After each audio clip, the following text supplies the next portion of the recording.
दोस्तों अगर आप अपना 10 मार्क्स कंफर्म करना चाहते हो डिप्लोमा स्टूडेंट, तो ये वीडियो आपके लिए बहुत ज़्यादा इंपॉर्टेंट है। अगर आप देखोगे तो मैंने डिटेल लेक्चर सभी कुछ बना दिए हैं ऑलरेडी। एप्लीकेशन के ऊपर अपना क्रैश कोर्स भी बहुत ही पावरफुल तरीके से चल रहा है और आज क्रैश कोर्स में दोस्तों यही लेसन मैं करवाने वाला हूँ। अगर आपको ऐसा लग रहा है कि नहीं मुझे अब किसी भी हालत में बहुत अच्छे से अब लास्ट के 4-5 दिन में भी भाई पढ़ के निकालना है, तो आज भी आप आ सकते हो क्रैश कोर्स के अंदर, क्योंकि ऑलरेडी हमने बहुत ही अच्छे से सभी चीज़ें स्टार्ट की है और आज हमारा ये लेसन क्रैश कोर्स में होने वाला है। लाइव क्रैश कोर्स है, बहुत मज़ेदार तरीके से हम चीज़ों को कवर कर रहे हैं। अब दोस्तों यहाँ पे मैं आपको कुछ तरीके बताऊंगा जिससे आप फास्ट चीज़ों को एनालाइज करोगे और फास्ट अपने दिमाग में चीज़ों को बिठा के रखोगे, क्योंकि आपने न्यूमेरिकल मेथड में इतने सारे सम सॉल्व किए कि अब आपको ये नहीं समझ में आ रहा है कि सर समझ में नहीं आ रहा कि इसमें कौन से मेथड से सॉल्व करते थे, इसमें कौन सा। तो ये जो ट्रिक बता रहा हूँ दोस्तों, कम से कम 14 मार्क्स का वेटेज है इस लेसन का। ये 4 मेथड अगर आप कर लेते हो तो कम से कम कुछ नहीं तो आपका 10 मार्क्स तो कन्फर्म हो जाएगा दोस्तों। अब यहाँ पे अगर आप ध्यान से देखोगे तो यहाँ पे दोस्तों देखो, मैं सबसे पहले आपको बता रहा हूँ जैकोबिस मेथड अगर आप करने जा रहे हो तो सबसे पहला काम आपको x निकालना है, y निकालना है और z निकालना है। आप बोलोगे x कैसे निकालना, तो x में मैक्सिमम वैल्यू कौन सा दिख रहा है दोस्तों 10, तो यहाँ पे आप क्या लिखोगे 1/10 और फाइनली यहाँ पे क्या है दोस्तों 13 और y को वहाँ पे भेजो माइनस हो गया, z को वहाँ पे भेजोगे दोस्तों 2z हो गया। तो इस तरह से आपको क्या करना है, जैसे अभी y का निकाल रहे हो तो y पे मैक्सिमम वैल्यू कौन सा है दोस्तों 1/10 और फिर फाइनली दोस्तों क्या आएगा 14 है, -3x है, -z है। और वैसे ही अगर आप z के लिए निकालने जा रहे हो तो मैक्सिमम वैल्यू क्या है दोस्तों 1/10 और यहाँ पे क्या है दोस्तों 15 है, यहाँ पे क्या हो जाएगा दोस्तों -2x और -3y। तो देखो ये आपने ये पूरा का पूरा पार्ट कंप्लीट किया। अब ये जैसे ही आपने पूरा का पूरा पार्ट कंप्लीट किया उसके बाद आपको क्या करना है, बहुत ही सिंपल है यार। यहाँ पे लिखा रहेगा कि आपको कितने इटरेशन तक सबको सॉल्व करना है। अगर समझो मैंने फर्स्ट इटरेशन अगर मैंने लिया तो फर्स्ट इटरेशन में इस टाइप के क्वेश्चन में आपको हमेशा x0 y0 और z0 को 0 पुट करना है। मतलब यहाँ पे 0 पुट करना है और आपको यहाँ पे x1 का वैल्यू आएगा। फिर यहाँ पे भी आप 0 पुट करोगे ये दोनों की जगह पे तो आपको यहाँ पे y1 मिलेगा। फिर ये दोनों की जगह पे आप 0 पुट करोगे यहाँ पे तो 15/10 तो दोस्तों आपको यहाँ पे z1 मिलेगा।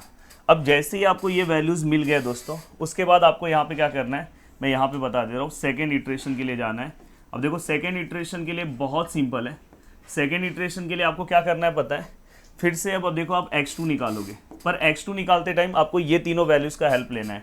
तो यहाँ पे जैसे आपने तीनों को इक्वल टू 0 रखा था, पर यहाँ पे आपका x1 का ये वाला जो वैल्यू आया, y1 का वैल्यू आया, z1 का जो भी वैल्यू आया, तो उसके अकॉर्डिंग आप यहाँ पे क्या करोगे x2 निकालोगे। अब यहाँ पे दोस्तों y है तो यहाँ पे आप y1 लिख दोगे, यहाँ पे z1 रख के इसके वैल्यूज़ को पुट करोगे, आपको यहाँ पे तुरंत x2 मिलेगा। सेम वैसे ही दोस्तों यहाँ पे आप क्या करोगे y2 निकालने के लिए, यहाँ पे x है z है तो आप x1 और z1 रखोगे, सेम आपको y2 मिलेगा। सेम आप यहाँ पे दोस्तों z2 कैसे निकालोगे, सेम ये जो तीनों वैल्यूज़ में से x1 और y1 यहाँ पे पुट करो, आपको z2 मिलेगा। और सेम टू सेम दोस्तों ऐसे ही आपको थर्ड इटरेशन सॉल्व करना है। तो ये देखो एक क्विक रिविजन है कैसे आपको फास्ट तरीके से अपने दिमाग पे बिठाना है।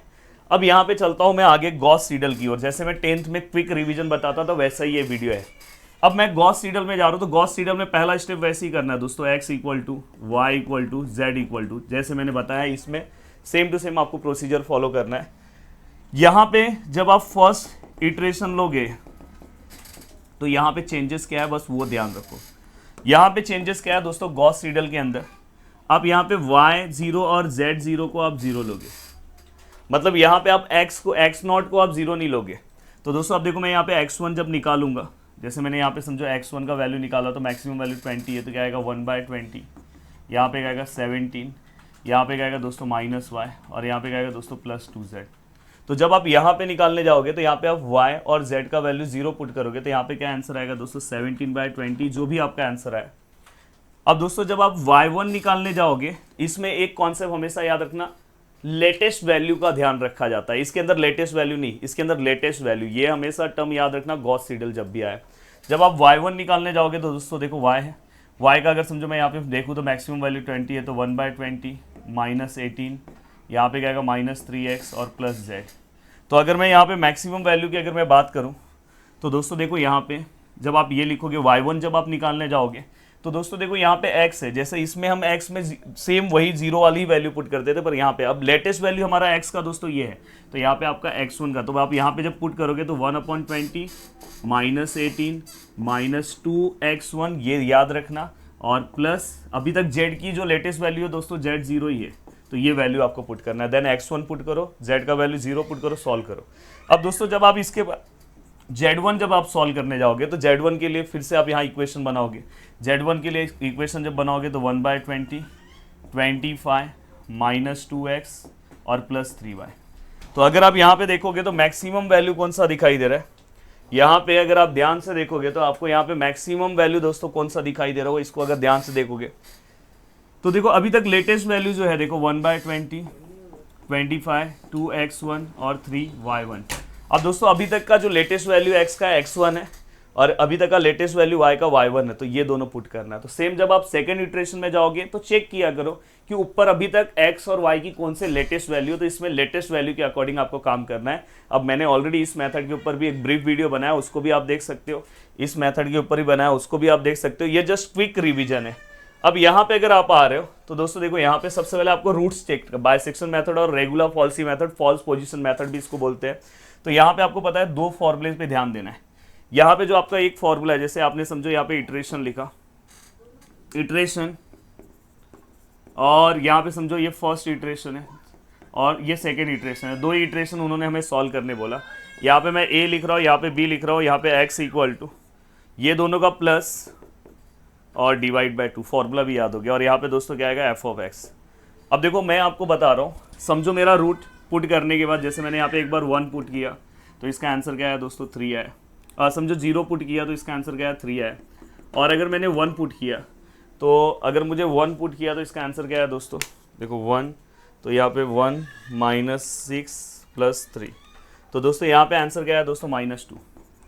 तो देखो अपोजिट, जब भी ये अपोजिट साइन आपको मिला तो ही समझ जाना ये अपना रूट है। तो दोस्तों यहाँ पे ये अपोजिट साइन हमें मिल गया तो मतलब ये अपना रूट है। मतलब अपना रूट क्या है दोस्तों 0 और 1। तो देखो मैंने यहाँ पे, हाँ, पॉजिटिव नंबर्स किससे मिला है दोस्तों, 0 की वजह से, तो ये पॉजिटिव में लिख दो। और ये नेगेटिव नंबर्स किसकी वजह से मिला है दोस्तों, ये देखो नेगेटिव नंबर्स 1 की वजह से मिला, यहाँ पे लिख दो। जस्ट आपको क्या करना है दोस्तों, x इक्वल टू, अब देखो ये दोनों को प्लस करो और डिवाइड बाय 2, तो यहाँ पे 0.5 आएगा। और ये 0.5 दोस्तों इस इक्वेशन में पुट करना है आपको, तो यहाँ पे आपको एफ ऑफ एक्स मिल जाएगा। अब देखो मैं यहाँ पे पुट कर रहा हूँ 0.5 का स्क्वायर, सॉरी का क्यूब, यहाँ पे माइनस 0.5 का क्यूब माइनस 6 0.5 प्लस 3। तो फाइनली दोस्तों यहाँ पे जो आंसर आ रहा है एफ ऑफ 0.5 का, वो आ रहा है 0.125। अब यहाँ ही पे असली खेल होता है दोस्तों, बहुत सारे लोगों को नहीं समझता है, पर मेरा एक बहुत ही सिंपल सा ट्रिक है।